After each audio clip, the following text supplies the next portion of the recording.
दोस्तों नमस्कार, स्वागत है आपका परीक्षा खबरी में। 8 और 9 सितंबर, जो कि कल परीक्षा खबरी नहीं दे पाए थे, 8 और 9 सितंबर की महत्वपूर्ण करंट अफेयर्स की खबरों को देखेंगे। किसी कोर्स से, पेड कोर्स से जुड़ना हो, अब तो मुख्य परीक्षा के लिए आप लोगों को जुड़ना होगा। तो प्रीलिम्स की अच्छे से तैयारी करिए।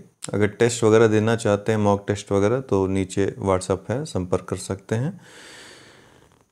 13वां ब्रिक्स शिखर सम्मेलन, हाई कोर्ट ROARO का टेस्ट सीरीज का प्लान आज या कल मैं बता दूंगा आपको। तो टेस्ट सीरीज से जुड़ सकते हैं, दोनों भाषाओं में बाइलिंगुअल आपको मौजूद रहेगा। कोर्स भी दोनों भाषाओं में उपलब्ध है। 13वां ब्रिक्स शिखर सम्मेलन भारत की अध्यक्षता में हो रहा है। यहाँ से संबंधित एक प्रश्न बहुत प्रसिद्ध है कि इस तरह से पूछ लेगा, 12वां ब्रिक्स सम्मेलन कहाँ हुआ था, या 14वां ब्रिक्स सम्मेलन कहाँ हुआ था, 13वां ब्रिक्स सम्मेलन कहाँ हुआ था। स्टेटमेंट दे देगा कि 12वां ब्रिक्स सम्मेलन ब्राज़ील में हुआ था, 13वां ब्रिक्स शिखर सम्मेलन रूस में हुआ था, 14वां अभी हाल ही में इंडिया में हुआ है। तो ये तीनों स्टेटमेंट गलत हो जाएंगे। क्यों? क्योंकि 13वां तो भारत में हो रहा है। जब 13वां आपको याद रहेगा तो आपको इसके पहले वाला और इसके बाद वाला ईजिली तैयार हो जाए। क्यों? क्योंकि ब्रिक्स BRICS इसी क्रम में सम्मेलन होते हैं। तो BRI मतलब आर से रसिया। तो इस बार 13वां इंडिया में हो रहा है, तो इसके पहले 12वां कहाँ हुआ? रसिया में हुआ। 14वां कहाँ होगा? तो आई के बाद C आता है इसमें, तो चाइना में होगा। कौन? 14वां। 15वां कहाँ होगा? साउथ अफ्रीका में होगा। 16वां भी पूछ ले तो भी फिर ब्राज़ील में आ जाएगा। ठीक, तो इस तरीके से आपको याद रखना है। एक याद रहेगा तो सारे याद रहेंगे। तो एक कोई भी क्रम याद रखिए, फिर कोई भी क्रम पूछ ले, 20वां, 25वां, 30वां भी पूछ ले तो भी आपको याद रहेगा। प्रधानमंत्री श्री नरेंद्र मोदी वर्चुअल फॉर्मेट में 13वें ब्रिक्स शिखर सम्मेलन की अध्यक्षता करेंगे। पिछली बार भी रसिया में जो हुआ था वर्चुअल ही हुआ था। इस शिखर सम्मेलन की थीम है ब्रिक्स एट 15। एट 15 क्यों? क्योंकि 15 वर्ष हो गए ब्रिक्स के निर्माण के, ब्रिक्स संगठन जो है उसके औपचारिक स्थापना के।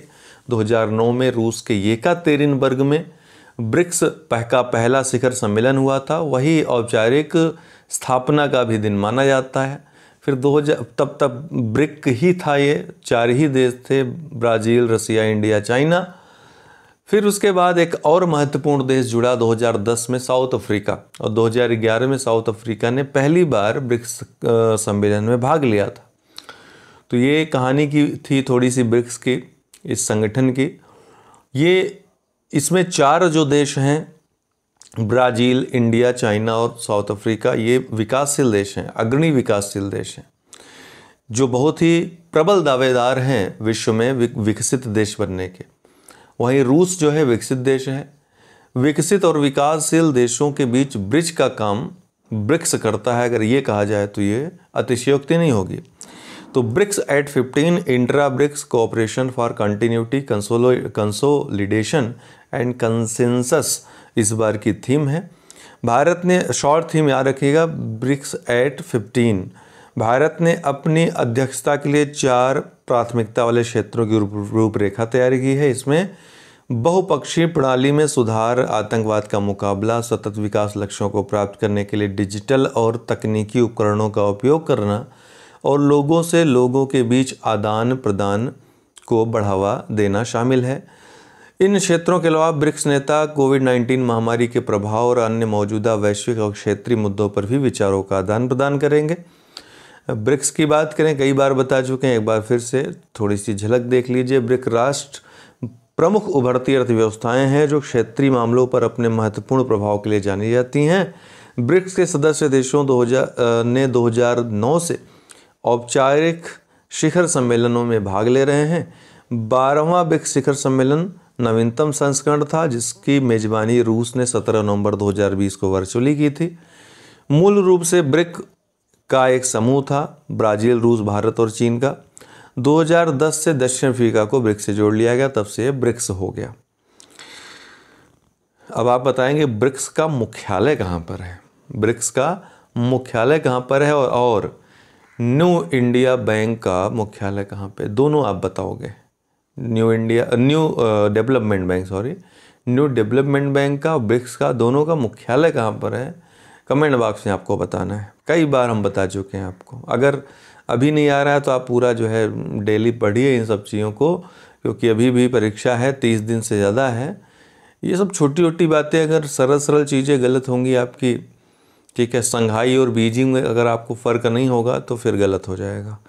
INS हंस को प्रेसिडेंट कलर अवार्ड मिला है, ध्यान रखिएगा।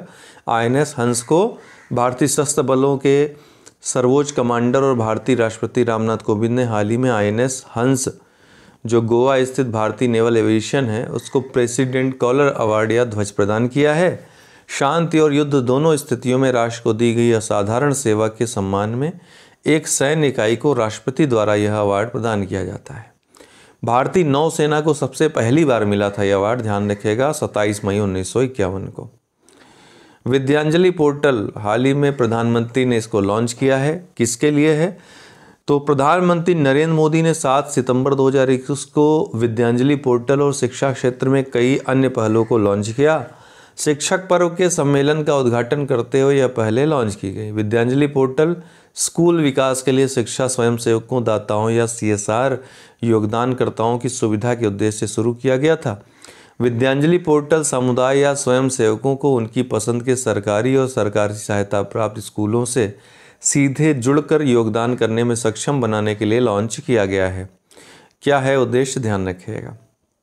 शिक्षक पर्व 2021 इस बार केंद्र सरकार मना रही है और इसका सबसे बड़ा उद्देश्य है जो नई शिक्षा नीति जो 2020 है उसको जन जन तक पहुंचाना, उसको प्रभावी बनाना।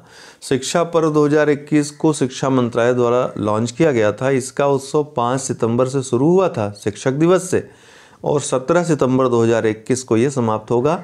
यह शिक्षकों के मूल्यवान योगदान को सम्मान देने और राष्ट्रीय शिक्षा नीति 2020 को आगे ले जाने के लिए आयोजित किया जा रहा है। पराग कैलेंडर, वायु में उपस्थित कुछ ऐसे तत्व होते हैं, ठीक है, जिनको पराग कहा जाता है। ये पराग क्या करते हैं? एलर्जी फैलाते हैं, लोगों में दमा जैसी बीमारियां उत्पन्न करते हैं। तो पराग कैलेंडर एक युक्ति है जो पहचान करेगी ऐसे तत्वों की ताकि उनसे निपटा जा सके। Post graduate institute of medical education and research और पंजाब विश्वविद्यालय ने चंडीगढ़ के लिए एक पराग कैलेंडर विकसित किया है। कहाँ के लिए? चंडीगढ़ के लिए, जो भारत के किसी शहर के लिए अपनी तरह का पहला प्रयास है। तो पराग कैलेंडर क्या है, ये इतना आपको याद रखना चाहिए, पूछ सकता है। पराग कैलेंडर एक विशेष भौगोलिक क्षेत्र में मौजूद हवाई या वायु जनित पराग के समय की गतिशीलता का प्रतिनिधित्व करते हैं, उन्हीं पहचान करते हैं। वे एक ही चित्र में पूरे वर्ष में मौजूद विभिन्न वायुजनित परागों के बारे में आसानी से सुलभ दृश्य विवरण प्राप्त करते हैं। इससे क्या होता है? चिकित्सकों को इससे निपटने में सहायता होती है। पहला कार्यात्मक स्मॉग टावर लॉन्च हुआ। देखिए, स्मॉग टावर सबसे पहले कहाँ? दिल्ली में बना है, यही वाला। इसके बाद दूसरा स्मॉग टावर अभी हाल ही में चंडीगढ़ में लगाया गया, जो सबसे ऊंचा भारत का अभी तक का स्मॉग टावर है। लेकिन कार्यात्मक का मतलब इसने कार्य करना शुरू कर दिया। तो केंद्रीय पर्यावरण, वन और जलवायु परिवर्तन मंत्री भूपेंद्र यादव ने 7 सितंबर 2021 को भारत के पहले कार्यात्मक स्मॉग टावर का वर्चुअली उद्घाटन किया। दिल्ली के आनंद विहार में स्मॉग टावर लॉन्च किया गया है।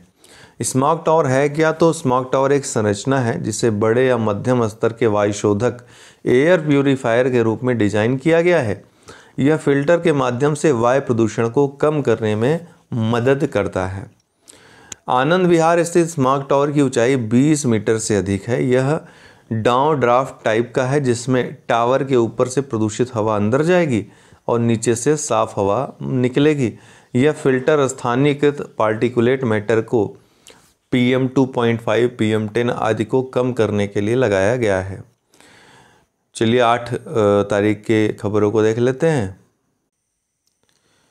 आज 8 सितंबर 2021 है। विश्व साक्षरता दिवस के रूप में मनाया जाता है आज के दिन को। कोरोना संकट के बीच विश्व साक्षरता दिवस 2021 बुधवार सितंबर को मनाया जाएगा, मतलब आज मनाया जाएगा। विश्व में शिक्षा के महत्व के दर्शाने और निरक्षरता को समाप्त करने के उद्देश्य से पहली बार यूनेस्को ने 7 नवंबर 1965 में अंतर्राष्ट्रीय साक्षरता दिवस मनाने का फैसला लिया। कि प्रत्येक वर्ष 8 सितंबर को विश्व साक्षरता दिवस के रूप में मनाया जाएगा। सन 1966 में पहला विश्व साक्षरता दिवस मनाया गया। तभी से लेकर आज तक पूरे विश्व में 8 सितंबर को विश्व साक्षरता दिवस के रूप में मनाया जाता है। संयुक्त राष्ट्र ने 2009-10 को संयुक्त राष्ट्र साक्षरता दशक घोषित किया था। तो ये भी पूछ सकता है संयुक्त राष्ट्र साक्षरता दशक कब घोषित किया था। इस बार की जो थीम है मानव केंद्रित पुनर्प्राप्ति के लिए साक्षरता, डिजिटल विभाजन को कम करना, literacy for a human centre recovery, narrowing the digital divide इस बार की थीम रहेगी। IUCN वर्ल्ड कंजर्वेशन कांग्रेस 2020 बहुत महत्वपूर्ण है, फ्रांस के मार्सिले में आयोजित हुआ। मौजूदा जैव विविधता संकट सहित संरक्षण प्राथमिकताओं को संबोधित करने के लिए कई महत्वपूर्ण नीतिगत निर्णय इसमें लिए गए। अंतर्राष्ट्रीय प्रकृति संरक्षण संघ विश्व संरक्षण कांग्रेस का आयोजन प्रत्येक 4 वर्ष में एक बार 4 वर्ष में होता है। पहली कांग्रेस संयुक्त राज्य अमेरिका में वर्ष 1948 में आयोजित की गई थी, ये भी याद रखिएगा। अंतर्राष्ट्रीय प्रकृति संरक्षण संघ की बात करें तो सरकारों तथा नागरिकों दोनों से मिलकर बना एक विशिष्ट सदस्यता संघ है। यह दुनिया की प्राकृतिक स्थिति को संरक्षित रखने के लिए एक वैश्विक प्राधिकरण है जिसकी स्थापना वर्ष 1948 में हुई थी। इसका मुख्यालय स्विट्जरलैंड में है। IUCN द्वारा जारी की जाने वाली रेड लिस्ट दुनिया की सबसे व्यापक सूची है जिसमें पौधों और जानवरों की प्रजातियों की वैश्विक संरक्षण की स्थिति को दर्शाया जाता है। भारत का सबसे ऊंचा एयर प्यूरीफायर वायु शोधक कहाँ पर लगाया गया? चंडीगढ़ में। तो नीले आसमान के लिए अंतर्राष्ट्रीय स्वच्छ वायु दिवस पर चंडीगढ़ में भारत के सबसे ऊंचे वायु शोधक का उद्घाटन किया गया। ये वायु शोधक चंडीगढ़ में लगा है। भारत का सबसे ऊंचा वायु शोधक एयर प्यूरीफायर है। इससे पहले अगस्त 2021 में नई दिल्ली के कनॉट प्लेस में देश के पहले स्मार्ट टावर का उद्घाटन किया था और ये दूसरा है लेकिन सबसे बड़ा है। यह 24 मीटर ऊंचा आउटडोर वायु शोधन टावर है और लगभग 1 किलोमीटर के दायरे की वायु को शुद्ध करने में सक्षम है।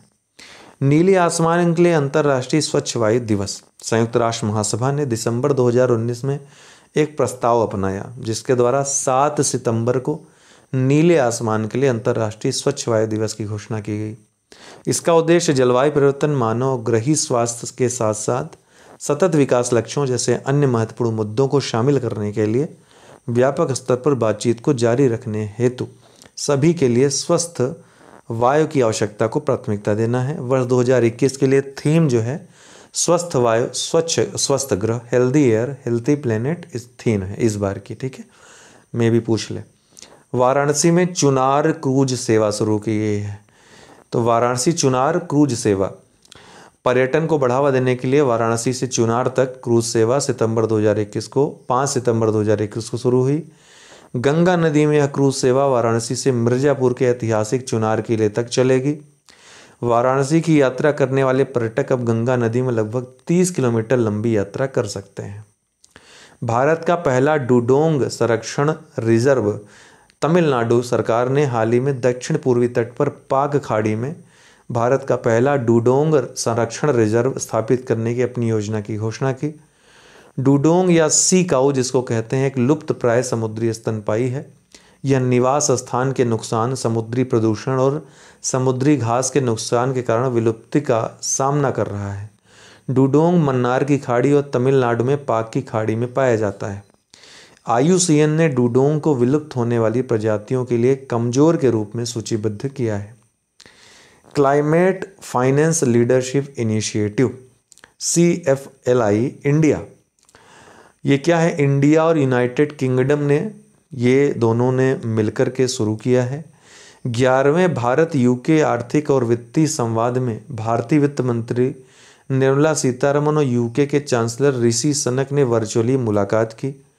उन्होंने हरित परियोजनाओं और नवीकरणीय ऊर्जा में सार्वजनिक और निजी निवेश के $1.2 बिलियन के पैकेज पे हस्ताक्षर किए। ये फैक्ट बहुत महत्वपूर्ण है, डायरेक्ट एग्जाम में आएगा आपके, कि ये इनिशिएटिव CFLI किसके द्वारा शुरू की गई है? तो इंडिया और यूनाइटेड किंगडम के द्वारा, क्लाइमेट फाइनेंस लीडरशिप इनिशिएटिव।